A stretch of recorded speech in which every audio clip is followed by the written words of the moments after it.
Looks like he's coming our way. Hopefully we can scare him away.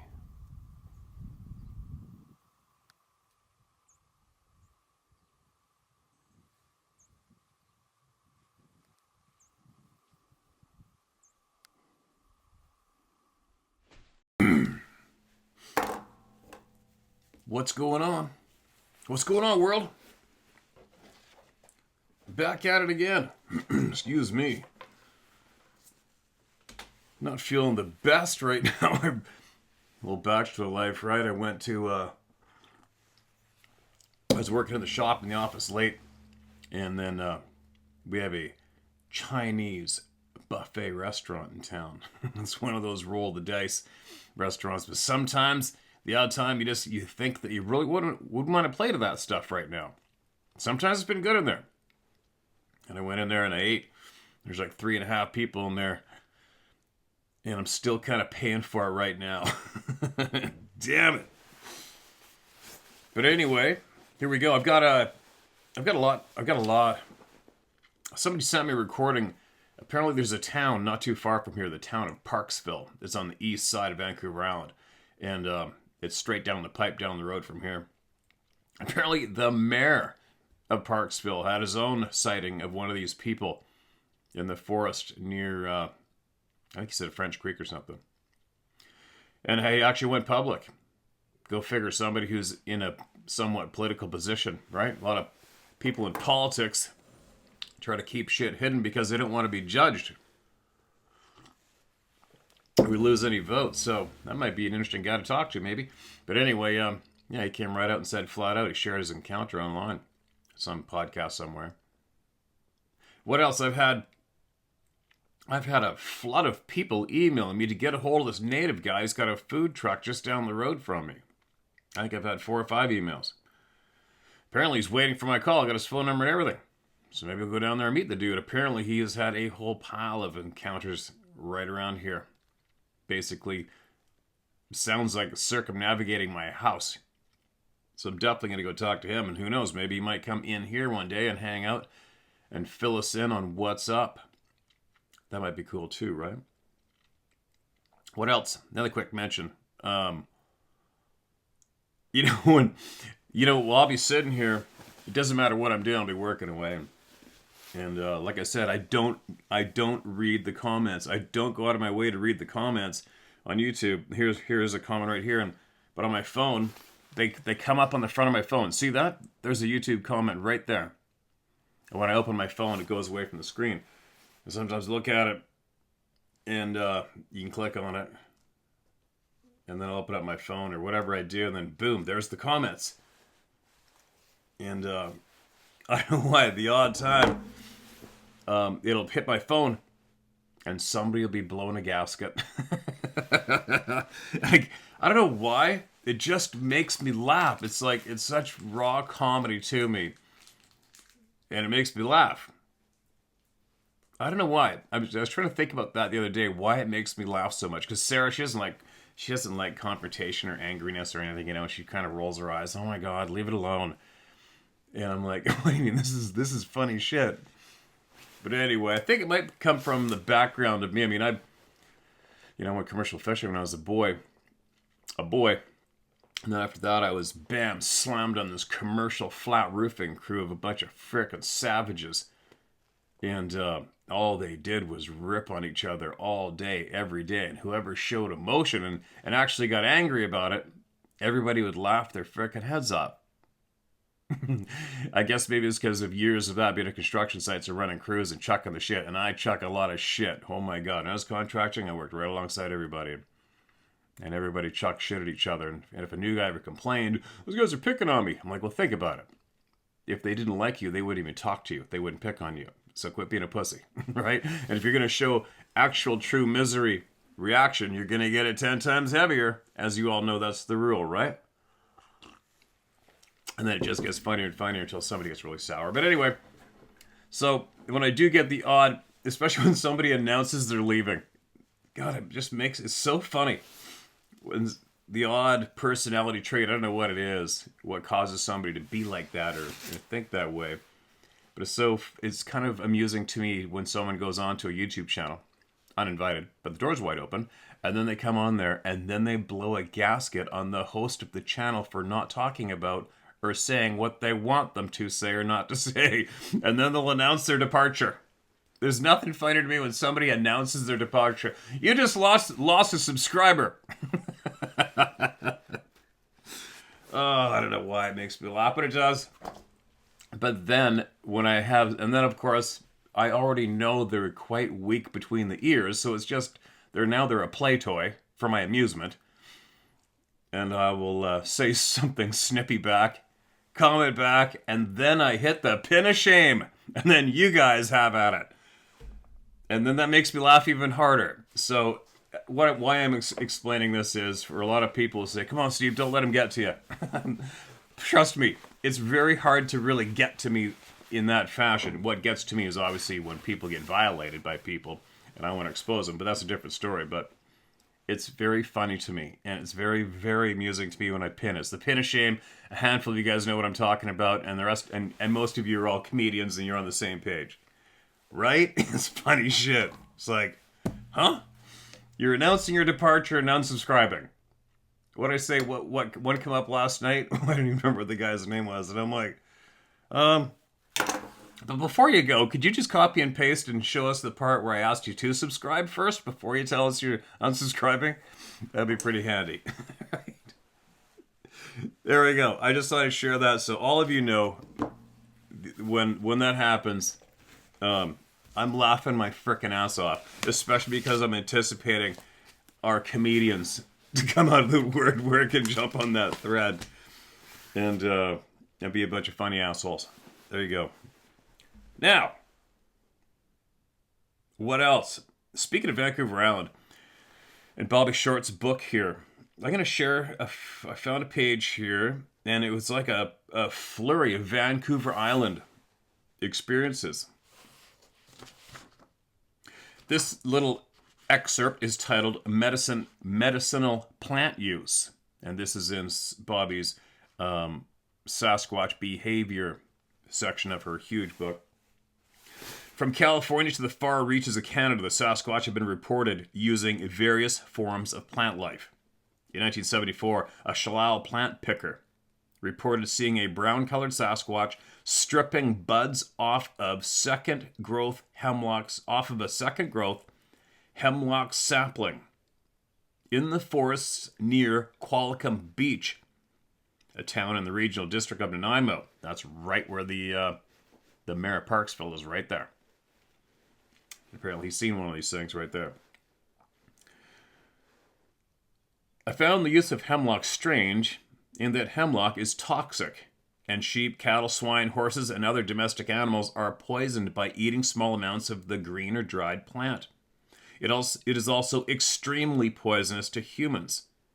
Possibly the witness misidentified the tree, or as my perceptive editor suggested, attempted suicide? I don't know. I don't know if a Sasquatch person would attempt suicide. But who knows?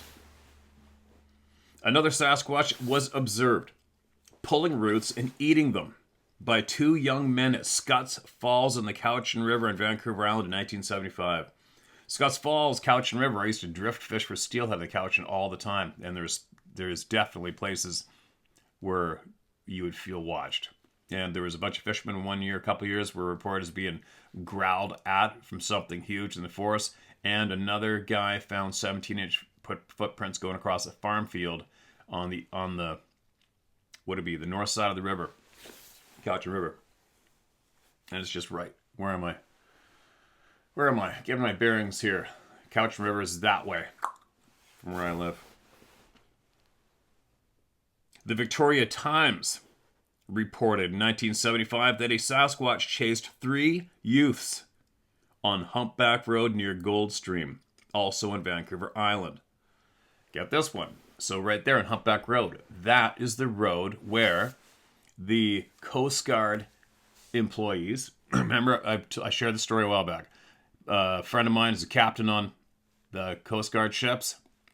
And I wasn't a captain then, but they're officers too. They had guns, fisheries officers, and they amalgamated with the Coast Guard. Now they got Coast Guard uniforms. Yeah, he was a skipper. And they would do 30 days offshore, patrolling mid-north coast of BC, and then come back. And this is when we were single, running with the dogs, guys, and we'd wait. And his name was Steve, too, and he'd come back. And as soon as I got off the ship, we'd all go for beers, right? So that whole crew went for beers, and I met up with them. And there was 4 or 5 of them. And I didn't know any of them. And my buddy Steve, he grew up in the Queen Charlottes, too, and he would laugh. He always laughed when I brought this topic up. Whatever, I don't give a shit. But when I would find myself around people who were employed full-time in the outdoors, I always ask questions. And you guys ever see anything weird while at work or in your travels, like a Sasquatch right now? I didn't smile, laugh, and then my buddy goes, "Oh God, here we go again." And one of them instantly went, "Yeah, I saw one. Scared the shit out of us. We were scared to turn the car around." Boom, just like that. And then all of a sudden he caught himself and looked at his coworkers and went, "Whatever, this is what I saw, man." And they were driving on Humpback Road, going towards Souk. It was back in the day when it was almost okay to drink and drive. Everybody would like party in Victoria or whatever, and then to avoid the cops going through Colwood, they drive down the highway, hang a left at Goldstream, and take Humpback Road to get back to Souk. And it was late at night, and it's a very windy, dark, creepy road at nighttime. Very creepy. And I spent a lot of time in the woods around there. And my grandfather, who originally told me and admitted to what he saw on the San Juan Valley, he lived right there. My grandparents lived right there. Goldstream and the highway, and behind Mal Miller's pub. Anyway, they were driving down that road, and one came from the left, which would have been the Langford side of Humpback, and crossed to the right, which would have been towards Souk. They slammed on the brakes, and I'll never forget, he really emphasized in his experience that we were scared to turn the car around. Because obviously you're driving down the road, boom, goes through the headlights, and then you go stop, and it's such a it's a narrow road, it's like barely single lane.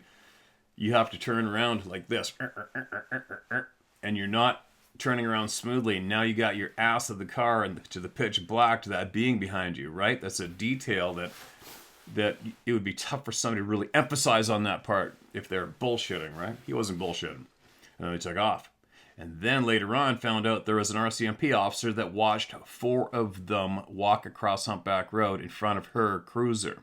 And then, before all the development, I used to bow hunt down the power lines on the left side of Humpback when you left the highway at Goldstream. And that is where I hiked in one time, and I could smell that putrid, disgusting stink. And I remember thinking, oh, there must be roadkill in here off Humpback Road. It must have made it in off the road.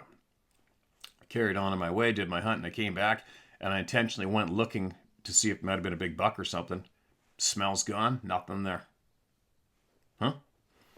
Right? So anyways, I thought I'd share that about Humpback Road. And then furthermore, where I had my experience is not too far away from there. There you go.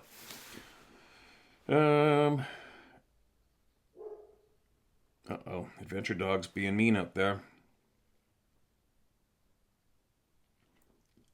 The Victoria Times reported in 1975 that a Sasquatch chased 3 youths on Humpback Road near Goldstream, also in Vancouver Island. The creature was reportedly 8 feet tall with a white spot on one leg. It was otherwise a reddish-brown color. Colwood Royal Canadian Mounted Police investigated the sighting. A chase report was emailed to me from a beer salesman traveling north on Western Avenue, north of the Trans-Canada Highway 11 between Cochrane and Lilibel Lake, Ontario, Canada, in mid-August. Said he was near to dozing off when this, quote, "The black thing came out of nowhere and flashed across the road in a blink of an eye. I thought I was hallucinating for sure. And then I looked to my side mirror after I passed it, and there it was. The damn thing was running alongside my trailer, and it was almost keeping up with my speed of 45 miles an hour. A southbound vehicle breezed by me, blowing its horn, so I guess it was real after all, and I wasn't road blind that day." Sasquatch with ducks, a club, and sticks. I remember Dr. John Bendernagel had a report of that too, and he made a drawing of it, or somebody made a drawing of it.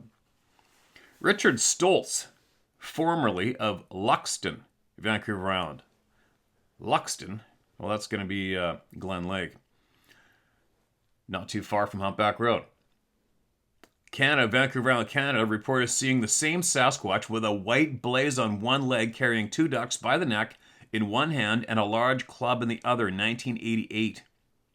According to Stoltz's report, the Sasquatch crossed Souk Road and climbed up the embankment and went into the trees. Souk Road. Souk Road is where Humpback Road dumps onto. You can Google it all up on maps if you want. Crazy, right? Not crazy, but it's amazing. Where are we here? When I'm it doesn't matter where I am. It's like I took the dog for a walk on the way home from the airport in Comox, which is right by Parksville, Qualicum Beach. We went up in the woods. I cut through the elk fence there. Actually, I did take note of a big imprint in the dirt. There's lots of big, fresh Roosevelt elk prints all over the place, but there's one imprint there that looked like a big white footprint. I'm like, whatever. And you can hear the traffic going by. And I always have that thought a lot of the times of just how many oblivious people, how many people are running around absolutely oblivious to what's watching them crossing that road. Who knows how often. But it's very real. It's going on today and always has been going on. And how many people are absolutely oblivious. Absolutely whoosh, haven't a clue, no concern, even if they're told flat out, no concern. Huh? That's weird. They just carry on doing their thing, right? So funny, isn't it? It's like so many humans are on automatic. Programmed automatic. Throwing stick behavior. Canadian researchers focused their attention on Peewinuk early in June 2001 when Sam Nanukisik, an employee of the medical station, was struck by a 16-inch stick while driving his ATV on an empty road to the airport outside of town. A foul odor at one end of the stick made him curious. An inspection of the woods nearby revealed tracks that were approximately 17.5 inches. Tracks all over the place.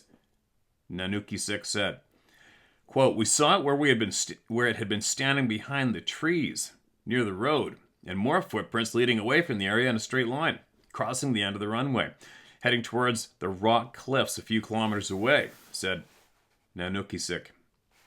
"It must have thrown the stick at me, thinking I was too close, trying to scare me off, and it worked." "This is not friendly terrain to be walking in," said Fletcher Red Mac, waving away swarms of black flies. "It is obviously very large and heavy, more than 485 pounds. Because of the depth of the prints, it appears to have a gait of 6.5 feet. The prints were still better than 2 inches deep in the lichen and hard moss after 3 weeks." In 1992, Henry Don reported a secondhand story, also in Vancouver Island, in the Strathcona Provincial Park region of Vancouver Island. That's right over here, that way, just over there. It was carrying an enormous club in its left hand. It was no tree branch, it was a fashioned club. Don warned. He looked intent, as if he was hunting something. In September of 1967, 2 girls were walking on a beach on the east coast of Vancouver Island when they encountered a wet, 7-foot reddish-brown Sasquatch. It held a stick in one hand and 3 or 4 ducks in the other. After a few seconds of staring back and forth, both the Sasquatch and the girls fled in opposite directions. There are many reports where the hairy man stops to stare, but we don't know if he is assessing the situation or if he is indeed startled by human appearance or just plain curious. It occurs to me that we are perhaps a strange sight to them, as they are to us. Yeah, that's kind of weird though, right? I mean, we are in the billion, what is there, 8 billion of us on the face of the planet? 8 billion of us? That's where, for me, I don't understand the surprise. How can you be surprised to run into a human? I don't get it. Maybe surprised for a human to see you, but we shouldn't be any surprised at all at this stage of the game, right?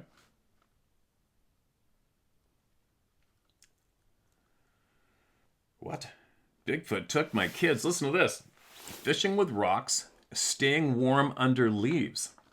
As a mother, I didn't quite know what to think about the story up next. It had all the trappings of tabloid fodder, headlines and all, but it wasn't that way. It was reported to the Park District in 1953, long before anything much was known about Bigfoot. The term Bigfoot was not in use at the time. The story may be old, but worth mentioning because it lists a behavior I had not heard prior. That being Bigfoot fishing with rocks and stones. It also mentioned how the Sasquatch stays warm under piles of leaves. The story was published in Today in Bigfoot History in the 1970s. Headline: Riverside State Park, Washington. Bigfoot took my kids. Quote: Mary Jane Tuttle reported a horrific story to the Spokane County Park Rangers on her way out of the Riverside State Park in Washington. Tuttle told the Rangers she and her 3 children had arrived at the park for an afternoon picnic on Friday. Sometime after they finished their sandwiches and lemon squares, a large hairy man emerged from the woods.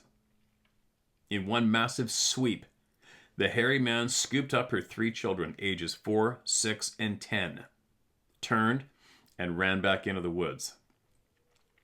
Tuttle spent the next night and day frantically following the sounds of her children, convinced they were being tortured and eaten. She was frantic, but on the morning of Sunday, May 25th, 1953, the 3 children emerged from the bushes completely unharmed. They quite candidly reported having a very nice time with the wild man who taught them to fish with rocks and how to stay warm under leaf piles. That's a holy shitter, right? Mother of Sasquatch to the rescue. In 2013, David Weverka told a story on the internet radio to Chuck Prawl and Stacy Hostetler about a time when he was 6 years old. While camping with his parents in Central Oregon, little Weverka became lost a mile away from his parents' campsite, and it was getting dark quickly. Scared, cold, and very alone, he started crying. It wasn't long before Weverka said he heard a rustling in the trees, whereupon a hairy woman took him by the hand and led him back to the campsite, or at least close enough for them to hear. Dave's mother calling for him. He recalls the Bigfoot's hand was quite rough, and he remembered hair on her hand, but not much more, other than she even hoisted him by the arm up and over a flowing creek. The youngster told his parents he was lost and brought back to camp by a monkey. Since the child was into Curious George, it made sense to the parents. Imagine that. I'd be lying if I didn't say I had a little bit of concern when we take Chippy in the woods. Not like terrified and nervous, but I bring a gun every time. And we stay in the open. We don't have him in the bush. I just do it as a rule. I just do it as a rule. Like when we took him last fall, we took him to that remote river looking for elk, and we bugled up a bull. That was a big hike. I mean, we took him, that was 2-hour drive on logging roads, and then a hike down through a secret trail. A friend of mine and I helped maintain and keep secret. And you cut through all the thick, nasty shit. It gets you down to the riverbed, and then we hike on that big, wide open riverbed. But that would just be the ultimate, absolute, how would you even describe that? Well, I guess there's no shortage of people who have experienced their children being taken, right? Ugh. Just creeps me out. Even like Sarah, if she wants to go to the bathroom or something, I'm gonna go over there. Well, you're not gonna go out of sight of me. Well, look away. Of course, I'm gonna look away. I don't ever let Sarah be alone out of my sight within very close range when I have her hunting with me or hiking in the woods. I just don't. I don't even like her walking behind me in the woods because I want my eyes on her. And because sometimes sometimes unfortunately your brain goes there, but you're only going there just so you can make sure that you can possibly have it covered in case the 1 in a million happens. I don't want it to happen. Could you imagine? You imagine taking somebody, one of your loved ones, your family, into the woods, a child, and then you screw up and they're gone. Then what? What are you going to do? Especially if it's one of these people. I'm not saying they do it all the time, but Black bear, I mean, shit, if you've known some of the stories just what black bears have done, I'm going to share one with you. It's kind of nasty, but it needs to be known. Black bears have killed more human beings in North America than anything. Than a wild animal. But we're talking predators, not mosquitoes, I know. And domestic dogs kill, I think, an average 150 people a year in North America alone. Wild dogs, feral dogs. And dogs in general. Domestic dogs, I mean. Anyway, Williams Lake, woman's on her back porch, or maybe it was, I think it was south of, or north of Williams Lake. Got her 3-year-old? Maybe 5. There's a few stories in there mixed in my head. She's a 3 or 5-year-old. Playing on the back deck in the sun. Mowed lawn backyard. 3 steps off the deck to get on the grass. She leaves the kid right there on the deck. Goes in the sliding glass doors. She'll get a glass of juice for the kid. Comes back out just in time to see the black bear disappearing into the bush at the back of the backyard with the child in its mouth. Oh. And it's those stories that make me stay on top of shit. I don't give a flying shit what anybody thinks about black bears or whatever. Oh, they're harmless. They're more scared of you than they are of us. It happens. Shit happens. And I'm not even going to offer that up for 0.1% of a maybe. No way. You know what I mean? But I'm not overbearing and helicoptering. I just subtly make sure everybody's kind of near me. And I'm watching nonstop. When you know what's alive in the woods, 100%, you can't stop yourself. You are alert. Your senses are on fire. When I've got Sarah or kids with me in the woods, my senses are on fire. But I got a great poker face. And I can hide my eyes from them looking around and not ruin the day for anyone or make them scared. Do you know what I mean?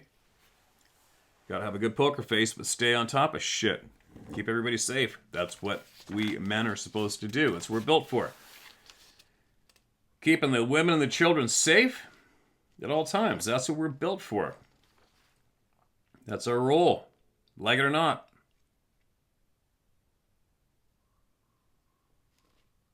The Gogiet stones a doe to death. A woman living somewhere near Terrace, British Columbia in 1985 is the source of this next documented behavior of a Sasquatch accurately launching a stone that took down a deer, killing it. The woman was living over on the Queen Charlotte Islands at the time in a cabin by the Hana River. A neighbor came by one afternoon to tell of a strange event he'd just been witness to. Her gentleman friend had been fly fishing further along the Hana River when a very tame deer, a doe, came out of the woods near him to drink from the river. He stopped his fly casting and stood quite still to admire the gracefulness of the deer, and suddenly a rock flew out from the trees, striking the deer in the head, knocking it down. This was immediately followed by a very tall, hair-covered Gogiet that came down, threw the deer over his shoulder, and dashed hurriedly back into the darkness of the woods. After that, there is no pleasure in fishing. The informant hurried away, not wanting to stick around the place with a rock chucker who was that accurate. The informant said this is the first time she had heard of the Gogiet being on the island. But considering the many stories we hear about what great swimmers the primitives are, it's not surprising they hunt on the islands as well. According to this lady, the local native people speak quite openly about them. Quick other mention I forgot. So on the Cowichan River that I mentioned earlier, sitting here, another time I was drifting down there for steelhead this time of year. I had 2 guys with me. We pulled over and anchored the boat, got out, and we were fishing a sandbar. And all of a sudden, and it was chilly, kind of sunny, and this doe came ripping, and I mean ripping out of the timber through there's a little channel between the timber and the exposed gravel bar we were on, runs through the water and stands on the gravel bar beside us, panting like a frickin' dog, tongue out and everything. And I'm like, oh God, here we go. Right? Wasn't a dog. Cat? I don't know, man. Who knows? Who knows what? All I know is I'll never forget that, because that doesn't happen very often. But I just remember thinking, oh man, here we go. I'm keeping my eyes on the timber. But Dead silence, nothing. Nothing but that doe standing there panting like a frickin', like she just did the 500-yard dash in 2 seconds.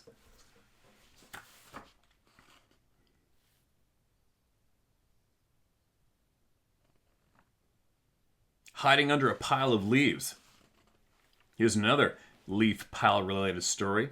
Bob Titmus allegedly told this story to Larry Batson. Batson picks it up here. Titmus was deep in the backcountry of Bluff Creek by himself one afternoon.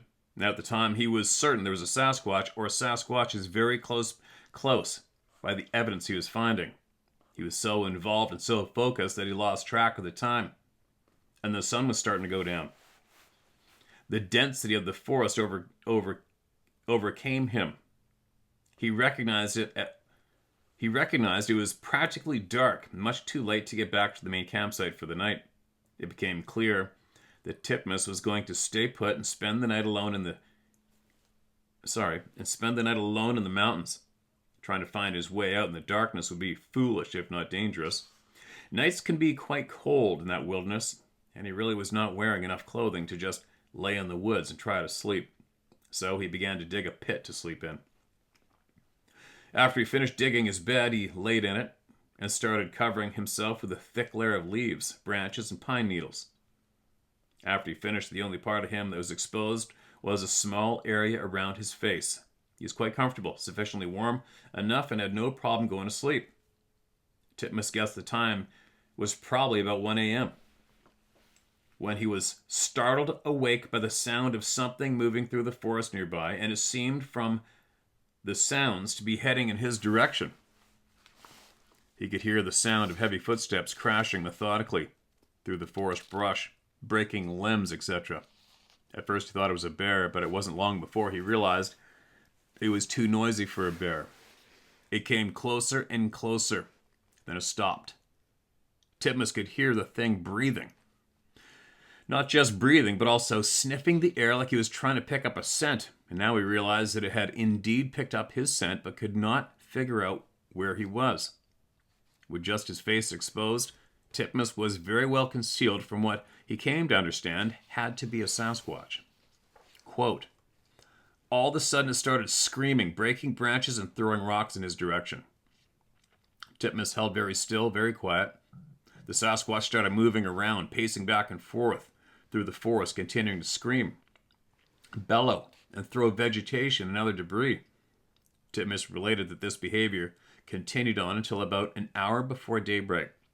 Then, as the sun began to rise and light trickled through the forest canopy, the creature went away, and the forest fell silent again.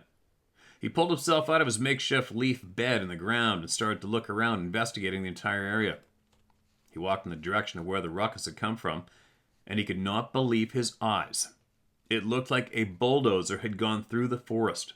Saplings had been pulled out of the ground, larger trees pushed over, broken, or snapped in two. There were branches covered with hair samples, and the ground was littered in footprints. It was no bear. So I guess the hiding under a pile of leaves title was about Titmus, was the one hiding. It's endless. It's just endless. Listen to this one. Sasquatch saves a dog from drowning. Ed Parsons wrote an interesting piece for the Conway Daily Sun, Conway, Carroll County, New Hampshire, that I have not forgotten. In fact, the story had a fascinating aspect to it. Parsons' friend, Peter Samuelson, at the time 72 years old, had at one time been prospecting in the Ossipee Range. Samuelson had a load of stories that had their origins in the White Mountains. He had many stories and encouraged Parsons to write about them, including one about a Sasquatch sighting in the midsummer 1979. Parsons picks up the Sasquatch encounter from here. Samuelson, his dog Cat, and his girlfriend Holly Swaffield, then of Wolfboro, New Hampshire, were out prospecting in the Ossipee Range. They drove in the Gilman Valley Road, parked at the gate, and continued up the old road past the Tamworth/Ossipee town line. They then cut into the woods on the right and headed west up Bald Mountain. Bald Mountain is taller than Mount Whittier and is located just south of it. from its open ledges. You can look directly below to Connor Pond, located center of the range. Quote, "We bushwhacked in 2 miles up the ledges of Bald," end quote, Samuelson said. "The area contains a lot of Conway granite, and we're looking for contact zones, edges, where 2 types of rock meet. Along these zones, it's possible to dig for pockets of beryl or topaz crystals. And as the trees opened up before them, and Connor Pond became visible far below to their left, they saw a strange sight about 100 yards ahead on the ledges. It was a small structure, yet made of big stones stacked on each other," he said. "The roof was flat and made of thatched hemlock boughs. There was an opening, like a rustic doorway. We saw a giant man-like creature inside, about 7 feet high, and back to us. It was totally covered with tangled gray hair, about 3 inches long. In the same instant that all this became visible to them, Cat began growling intensely, and the creature started to make loud noises, indicating it was upset. I can't describe the noise," said Samuelson. "Anyway, Holly freaked out, and we all felt threatened. We hightailed it out of there immediately, and in the direction we come. Only later, partway down the mountain, did we pause and ask yourselves, what do we see?" They both carried cameras, but in the urgency to leave, never thought to take a picture. Over the next few days, they told various acquaintances of their experience, asked how these people reacted, and Samuelson said with a smile, "You know how." A few months later, Holly excitedly called him and said she had been to the Wolfboro Library and found a fascinating story. Apparently, during midwinter thaw in the 1890s, a person in a cabin on the shore of Connor Pond, located in the center of the Ossipee Range, saw an amazing thing. The dog had wandered out onto the thawing pond. It fell through the ice and was floundering vainly for a long time to get out. And suddenly, a large, hairy, human-like creature came out of the woods from the direction of Bald Mountain, reached out long arms, and rescued the dog, then immediately disappeared back in the woods from the direction it first appeared. That's different. And then, of course, the next one's titled Dog Killing. Not all Sasquatch are as kind-hearted. There are many reports that describe the Sasquatch chasing dogs that were later found with their necks broken or dead by some other means. One story described a dog lodged between branches some 14 feet high up in a pinyon pine tree. Another dog impaled atop a rural 10-foot-tall signpost. Glenn Payne of Pettis County, Missouri, heard from his cousin, Martin Burford, that coon hunters chased a hairy being that was killing his sheep and goats. It killed all the dogs that tangled with it. As far back as October of 47, Payne reportedly chased the creature with his hog dogs and saw in flashlights a giant, hairy, man-shaped thing running ahead of his dogs. In the end, it killed the dogs and in the process overturned his Jeep. Whoa. San Antonio, Texas researcher Rick Toulos added to this discussion recently by this comment, quote, "I know a guy who raises beagles, and one of the hairy friends threw his favorite beagle over a tree limb and hung the beagle by his leash. Whoever thinks that these varmints are just giant fluffy fur balls has got another thing coming. These animals will kill your favorite pet or domestic critter and lay it out in such a way as to let you know that they did it. And there's nothing you can do about it. They're mean, ugly, and nasty, and they're good qualities," end quote. Rick Toulos. And then there's more on killing dogs.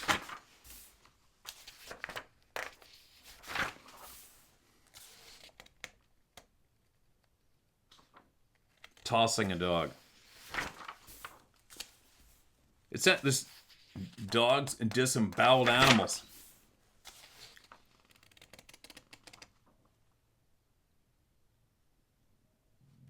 I suspected that whatever was moving that quickly and violently through the woods was trying to elude the dogs. I think this whole event lasted about 30 seconds, then the crashing stopped. It was then the next scariest thing happened. The dogs barked a few more times and then made that sound that dogs make when they're hurt or injured. And after that, I did not hear a single thing, except the loud white noise that fear made inside my head. I never saw my dogs again. the last strange thing I would share with you during the last 22 years of my life, and that is 12 miles east of Fort Bragg, California, in the woods, is the frequent discovery of disemboweled animals. Simply that, disemboweled. The rest of the animal intact. It's strange, but I've discovered several. There you go. We'll get back into Bobbie's book again later on, because I got stuff to do, and I might have a couple emails here I got to get out. It's endless. Man, Bobbie put so much time into trying to find the answers, did she not? And just think about how many of those so-called big names went after her. Isn't that amazing? It's so bizarre when you get into the researcher social club, how they all just want to eviscerate each other. It's so weird to watch, isn't it? But then again, maybe it's just human nature, because I think it doesn't matter what you get into. Humans are competitive. The human ego is a nasty thing, right? Fly fishermen try to eviscerate guys that use spin casting gear. You know what I mean? Sailors, people that like to sail, call boaters with motors stink boats. You know? Everybody's just... Bow hunters are disgusted with gun hunters. You know what I mean? It's endless. But in the researcher gang here, that's why I'm not in. I'm not a researcher. I'm not in. I'm just a guy living his life in the real world more than not, and I know what's going on. And I want all of the people to know what's going on, and I want all of the people who know what's going on to be heard, word for word. Right? Seems to be working. Meaning, spreading the word. Now, what do we got? You know that, talking about that mention of the deer being eviscerated. And lots of them left and found. I got not really a confession, but I got a story I'm going to share. So here I am. I am 17 years old. I got my own pickup truck, right? It's around the same time I had that, my first visual encounter. And my very first rifle was a single-shot 22 Cooey. And I was with another kid. And we went up a road not too far from... We went up a road off of Souk Road, very close to Humpback Road. We're talking very close. And we hiked up this road. It was deer season. And I wasn't sure... First off, you're not allowed... It's not legal to shoot a deer with a 22. And, you know, we're kids. And you want that buck so bad, right? We're going up this road. He's got a bow. I don't know why. Maybe I was out of arrows or something. I don't know what happened. But I took my 22 with me. We're just going to go up and look around, see what's a good place to hunt. And I'm going through the timber, and here's this buck. I'm like, oh, man. Shot him. Dumped him. And, you know, it's kids. It's like, and they shot it. It was all legal hunting season, had a tag and everything. We shot it. I shot it, and then it's just like the kids, you know, when you break the neighbor's window with a baseball. Oh, what have I done? Shit, you know? And it was on the side of so we put it on the side of just cut the guts out. I remember that. We dumped the guts out, the heart and the lungs, the liver still in the chest cavity, okay? And it was on a steep, mossy bluff like this, and there was a blow-down fir tree alongside of it. Big, mature fir tree. And there was blown off, I guess a rotten tree, because there was huge piece. You know, in fir tree, the bark can be that thick, like a great big heavy shield of wood. And we wanted to go down this old deactivated road and get my pickup. And then we're going to try to get it up this road as close as we could. And as well, we want to walk out and make sure nobody was watching. Nobody heard the gunshot. We're not going to get caught and get in trouble. And then whip it out to my grandparents' place, right? Hang it in the barn. Anyway, I'll never forget this. We went back, we hiked, we put the deer, we both slugged this buck onto the high side of the log. Now picture this. Here's the sloping rock, all right? I don't know, what do I got? Here's the log. Here's the log against it, right? And it's kind of off the ground. and we're on the low part here. We got it over the log and wedged it down in there. Wedged it between the rock and the log on the high side, and then stacked up all of the... We're kids. We didn't know. We didn't want to get taken by a bear or a cougar or something. And then we stacked a whole bunch of that bark on top of it, fully concealed it. And then we hiked down the road, got to the truck, brought the truck all the way back up there, hiked back into the timber, and the deer is on the flat ground, right there, on his back, spread open, and the heart and the lungs and liver are gone. Right? That was, and I remember we were so freaked out. I'll never forget it. We were so freaked out just standing there because you couldn't see. It was just a little mossy bluff surrounded by thick timber, bushes. I remember we're just standing there. I got nothing. I don't have a gun. I don't got my bow. The kid with me's got his bow. And we're just sitting there going like this. You could just feel something staring at you. You could feel it drilling holes through us. Whatever it was. Obviously, at that time, we thought, oh, it's a cougar. It's got to be a cougar. Right? Maybe. Maybe not, but now that I look back, that cats normally drag kills and bury them. Black bears somewhat try to bury. I've watched black bears trying to cover carcasses up a little bit as best they can with branches and shit. But could a cat have ate the liver, the heart, and the lungs and made them absolutely disappear in the time it took us to go down and come back? Why would a cat even bother trying to get that thing up and over and whip the bark off and then muscle that deer out of that wedge up and over the log and then put it right in the open? Actually, I never really thought about that. I never really dissected this experience like that until now, but that doesn't make sense. Cats are very insecure, and especially our scents right there. They know it's ours. They know it's not theirs. They know we're right there. I've never lost a kill to a cougar or a black bear in my life. Ever. Never even close. Nothing. Ever. Not even remotely close. Not within an hour. Not within 1 hour of being all over that kill. You know, our scents everywhere, cutting the guts out. Interesting, right? A cat would have, if anything, if a cat managed to unwedge that deer from the high side of the log out of there, it would have dragged it off into thicker bushes. There's no way a cat would put it out in the middle of that open moss shelf. There's no way. They don't do that. They do the opposite. Now, black bear?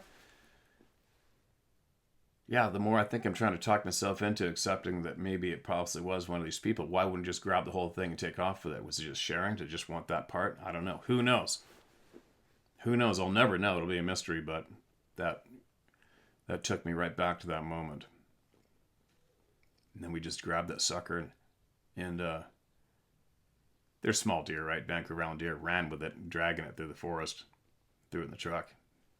Took it to my grandparents. Hung it up in the barn. Little bastards, right? I'll never forget that, ever. I'll never, ever forget that. But being as where it was in the neighborhood, and now that I know what I know and looking back, it just does not, even a bear wouldn't go in there. Oh, I don't want to chew on it right here. I think I'm going to I'm going to get the bark off of it first, and then I'm going to go out of my way to drag the deer over the log and out into the open. That open space right there, because I'd rather eat it right there. Nope. Said no black bear ever. Same with the cat. Nope. Said no cougar ever. You're going to go in there and you start chewing on it right there where it lays. You're going to chew on it right there, especially the cat, because it's already buried, sort of. Interesting, right? Creepy. All right, so what am I going to do now? What am I doing now? I'm doing lots. We'll crack this open again later on. I'll crack open the emails tomorrow. I'm not sure if I have to go to the airport tomorrow or not.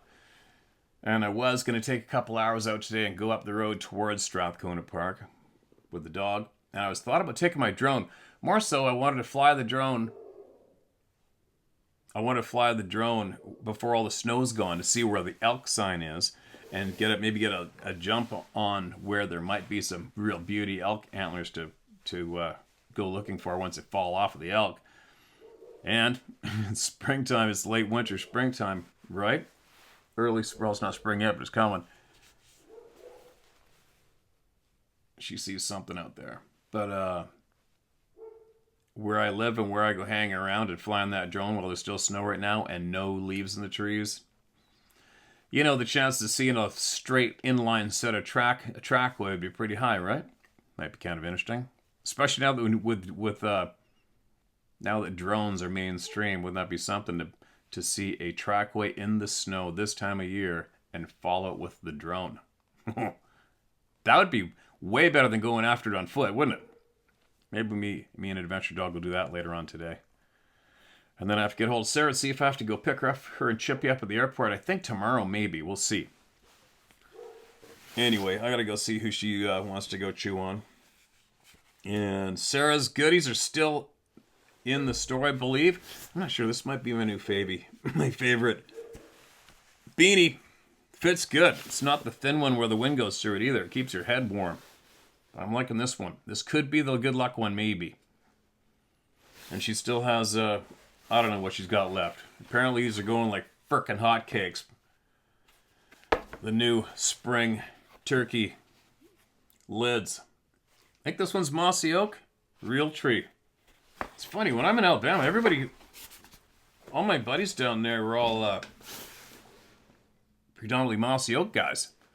But then I remember, a lot of you probably know who Eddie Salter is, the turkey man. I remember being with Eddie and a few other guys. We were hunting Florida. I was helping film Florida, Tennessee, and Alabama. They're all real tree guys. It's kind of funny, right? Well, y'all mossy oak, y'all real tree. Me? No preference. But I'm kind of liking that darker patch. Anyway, I'm babbling.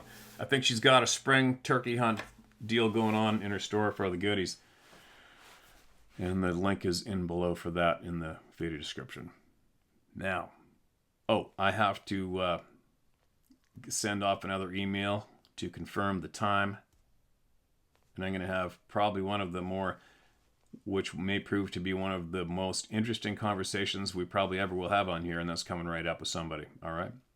How somebody who had to accept the fact that these people are very real and had a lot go on with his business, his home,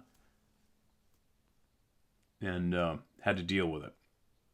So we're going to see exactly what happened during that experience, how that ride went, and how it's going today. And I have a funny feeling we're going to get a shit pile of great advice and knowledge from that conversation. All right? Back tomorrow.